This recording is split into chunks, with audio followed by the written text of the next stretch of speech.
दी गई, उनको मंत्रालय दिए गए, उनको क्लीन चिट दी गई। और क्योंकि वो सिंह साहब बार बार कहते हैं, और मैं समझता हूं कि इस देश के मीडिया ने कुछ लोगों को जबान दी है, धन्यवाद करना चाहिए इस देश में RSN सिंह, GD बख्शी, सुशील पंडित जैसे लोगों का, जो टेलीविजन पे खुलेआम कहते हैं कि यह मुमकिन नहीं है कि भाई अंग्रेज आए थे, ईस्ट इंडिया कंपनी आई थी, ये गुलाम हो गया देश।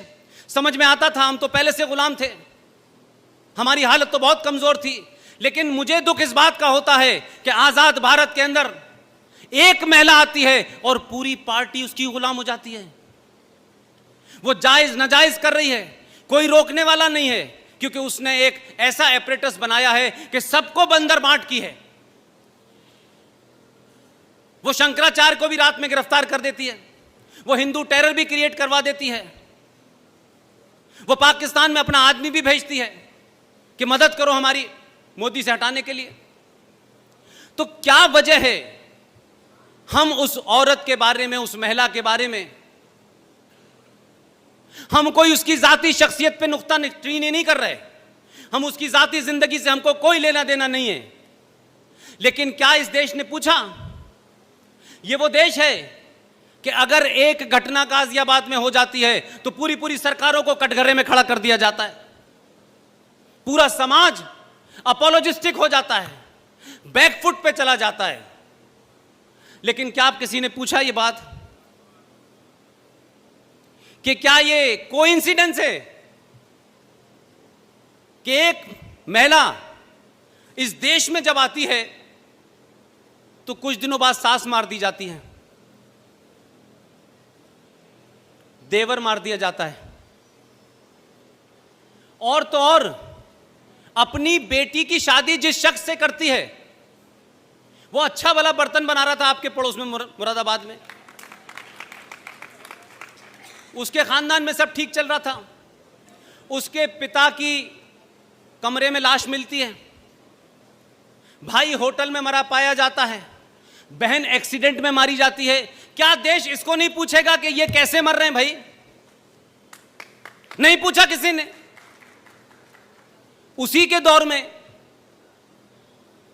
आप सोचिए कि हिंदुस्तान के दो बड़े कद्दावर लीडर, उनकी पार्टी क्या है नहीं क्या है वो मेरा विषय नहीं है, वो देश के लोग थे, इस पार्टी में चले गए उस पार्टी में चले गए और आना जाना लगा रहता है।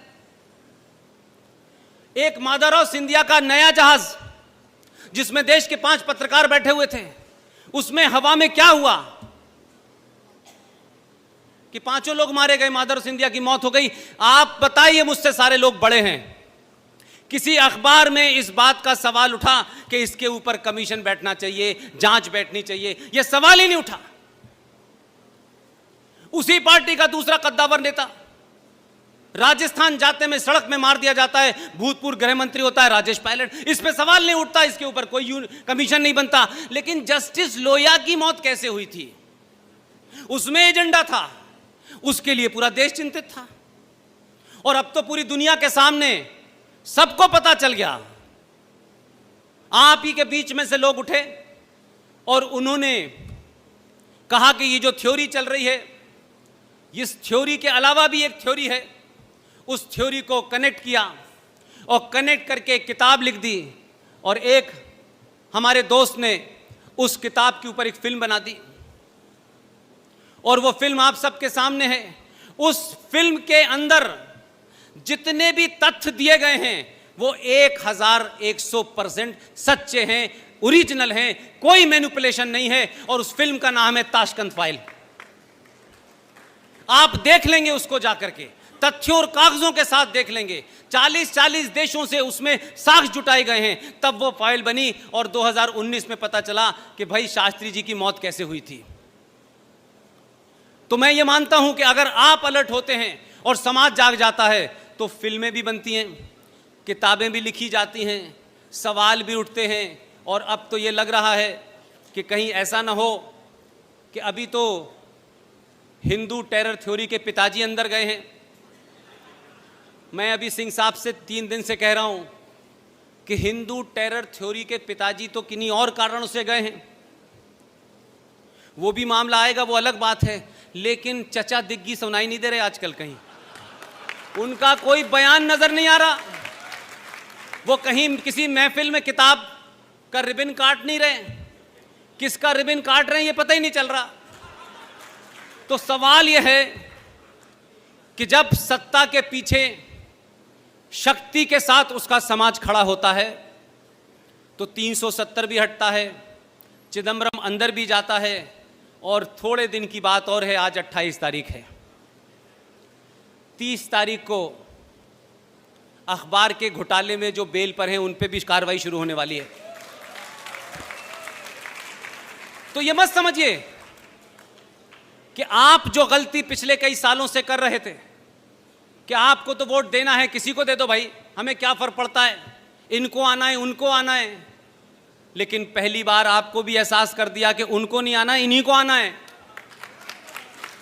आप अपनी इस ताकत को बनाए रखिए। और मैं जो देख पा रहा हूं, मेरे सीनियर जो देख पा रहे हैं, आप अपनी सनातन संस्कृति को प्राप्त करेंगे, उसकी शुरुआत हुई है। लिहाजा इसके साथ साथ आपको अपने अंदर, अपने गिरेबान में झांकना पड़ेगा। ये वो लम्हे हैं कि जिस लम्हों में अगर आप कोई खता करेंगे तो 1000 साल के बाद तक नजर नहीं आएंगे, आप कहीं पता नहीं चलेगा।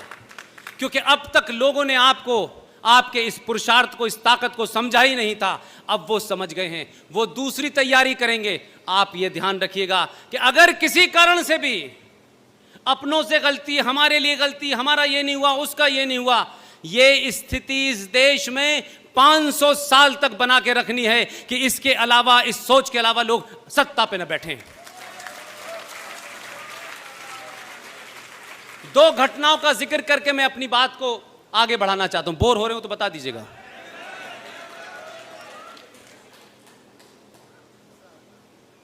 मैं अभी बॉम्बे गया, वहां एक निहायत पढ़ी लिखी और इसी उत्तर प्रदेश की बहू थी। वो, उन्होंने मुझे टेलीफोन किया कोई महीने 1.5 महीने पहले। तो जम्मू कश्मीर के सिलसिले से कुछ दलितों का भी एक सिलसिला है, वो पहले भी मैं आपके सामने बयान कर चुका हूं और वो इससे जुड़ा हुआ है।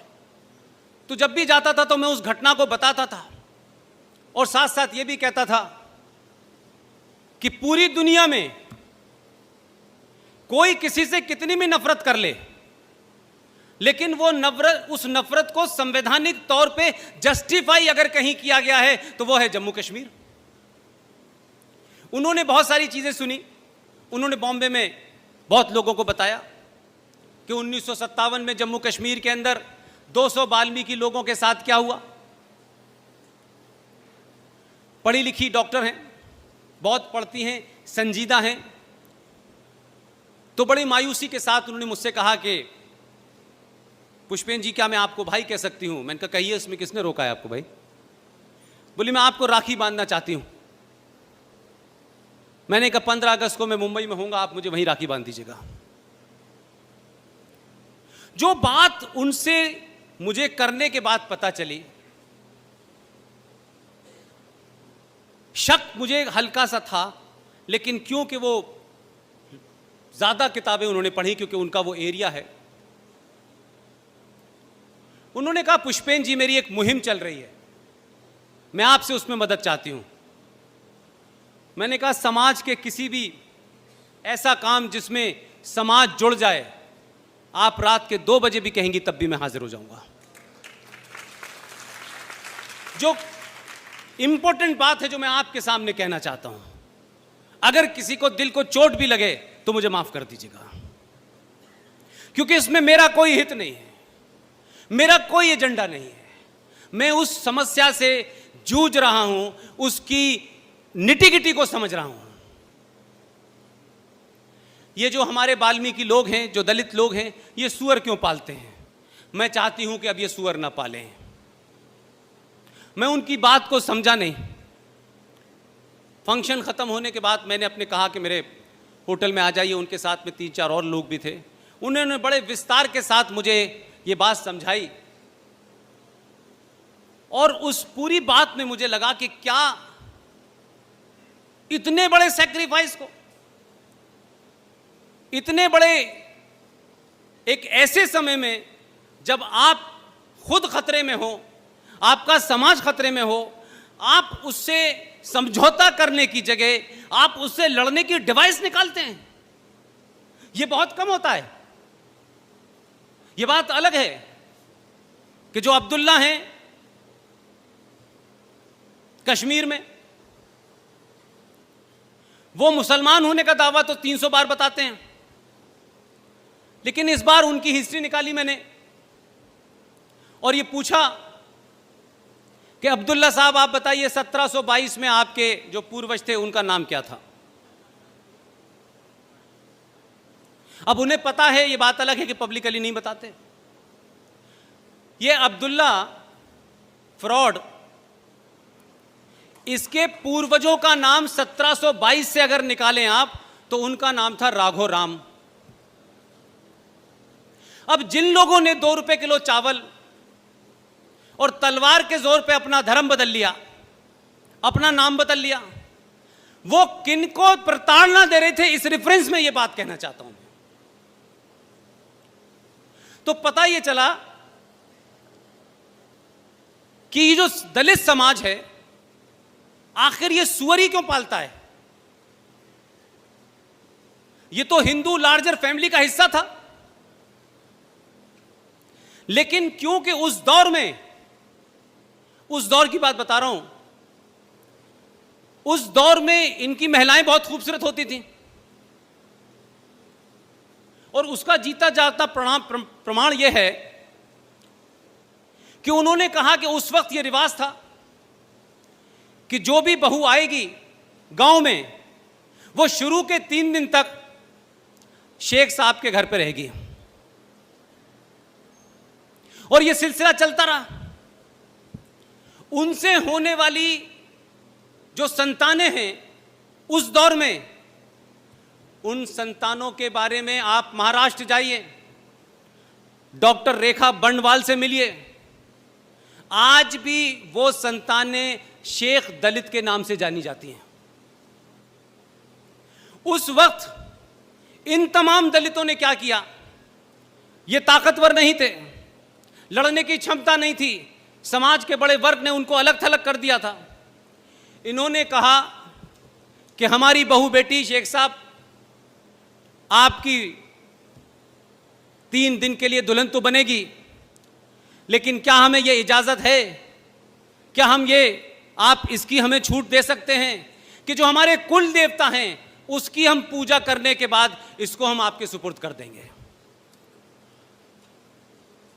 उन्होंने क्या किया कि पहले कुल देवी की पूजा की, उनकी कुल देवी थी, वहां जाके पूजा हुई और ये डिवाइस निकाली कि इस कुल देवी की पूजा में सुअर की बलि चढ़ेगी।